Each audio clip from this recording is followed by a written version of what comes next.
Olá pessoal, professor Carlos Wilker, e vamos dar início a mais uma aula de História.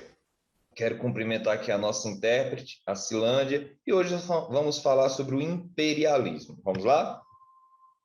O que foi o imperialismo, né? A definição de imperialismo é dominação de vastas áreas do planeta por parte de nações industrializadas. Algumas nações eram Inglaterra, França, Holanda, Bélgica, Alemanha, Itália, Japão, Estados Unidos e Rússia. Então, o imperialismo foi quando essas potências industriais, essas potências capitalistas, dominaram várias áreas do planeta. Isso entre o século XIX e o século XX.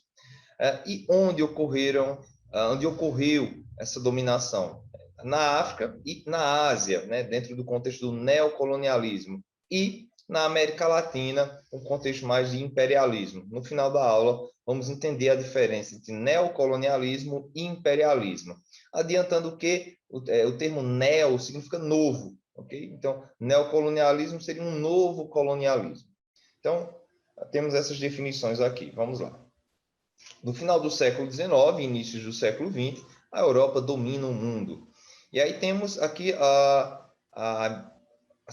as frotas comerciais, os capitais investidos, a produção industrial, né? Fora da Europa, o Japão e os Estados Unidos, né? Dizendo que estavam em crescente ascensão. Então vejam que são esses países aí, Inglaterra, Alemanha, França, Estados Unidos, que dominam o mundo, né? Espalham as suas indústrias, seu poderio econômico pelo mundo. Tipos de colonização, né? Quanto à organização do espaço colonial. O que é colonizar? Colonizar é dominar um território, é extrair sua riqueza, é se apossar de um território. Por exemplo, o Brasil, durante alguns séculos, foi uma colônia da metrópole de Portugal, né? Então, nós somos colonizados, somos aqui dominados. Portugal extraía riquezas, né, do nosso país, como a questão do ouro, por exemplo. Alguns tipos de colonização. O protetorado. Formalmente, os poderes políticos permanecem na mão de autoridades coloniais. Na prática, as autoridades metropolitanas detêm o controle político e econômico, por exemplo, no Egito e na Índia. Então, o que é o protetorado? Por exemplo, vamos supor que o país X invadiu o país Y, né? Colonizou.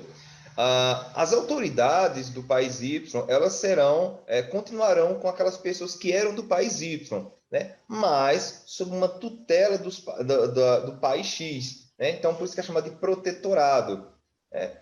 Que formalmente os poderes políticos permanecem nas autoridades coloniais, okay? Mas, na verdade, aquelas autoridades locais, elas são controladas por essa metrópole. Temos a colônia. O controle administrativo, econômico e militar fica nas mãos de um agente metropolitano, ou seja, o poder exercido agora não por pessoas da colônia, mas por pessoas do país colonizador, presente na área colonial. Aí temos o exemplo de Angola e a maioria das colônias inglesas na África. Temos o domínio econômico, dominação apenas econômica da área subjugada, ficando resguardada a independência política, por exemplo, na América Latina. Ou seja, o país Y, ele é livre do país X, né? Tem suas próprias autoridades, tem sua autonomia. Todavia, o poderio econômico de X influencia e controla a economia do país Y. Então, é um controle através da economia. A política continua sendo autônoma, aquele país ele continua sendo livre, mas ele sofre esse domínio econômico por parte do outro. Temos a área de influência. As metrópoles obtêm grandes concessões econômicas e jurídicas nas áreas dominadas, embora com a manutenção dos dirigentes locais. Por exemplo, a China. Então, tem aquele país ali que mantém suas autoridades locais, tem sua autonomia política, só que aquela metrópole, as grandes metrópoles, ganham uma série de benefícios, sejam econômicos ou sejam jurídicos, nessas áreas dominadas. Okay? Então, vejam que são várias formas de você colonizar, de você dominar, de você influenciar uma outra região.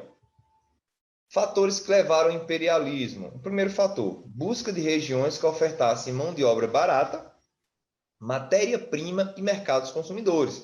Vejam, são potências industrializadas, a sua produção está crescendo grandiosamente, eles querem se expandir. E eles precisam de mão de obra barata, matéria-prima, né, e mercados consumidores. E eles vão ver essas possibilidades nesses países que eles irão colonizar, que eles irão dominar.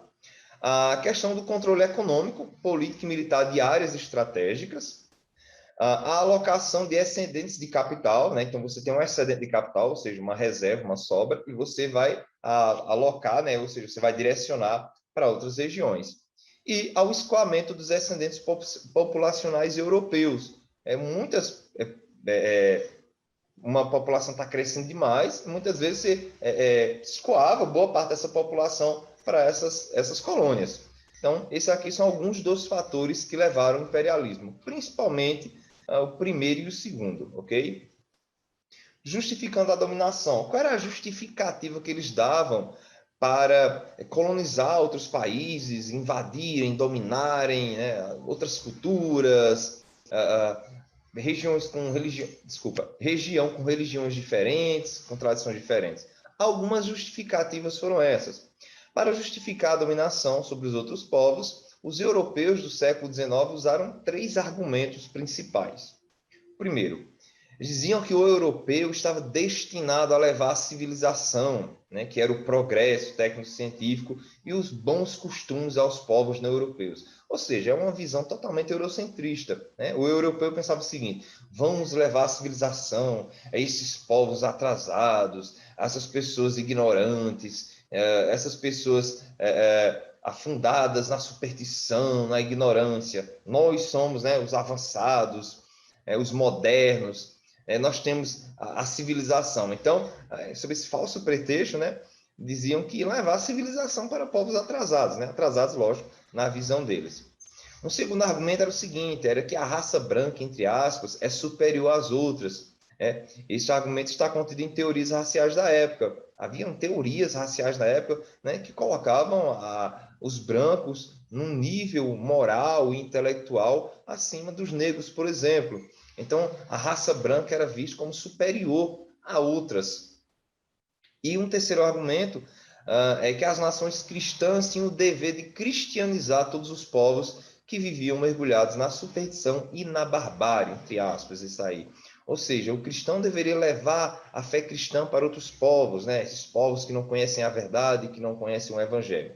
Então, esses são alguns dos 3 argumentos que eles irão utilizar para dominar outras culturas e outras regiões do mundo. Ok, pessoal? Eu vou ficando por aqui e até a próxima. A gente continua falando mais sobre imperialismo. Valeu!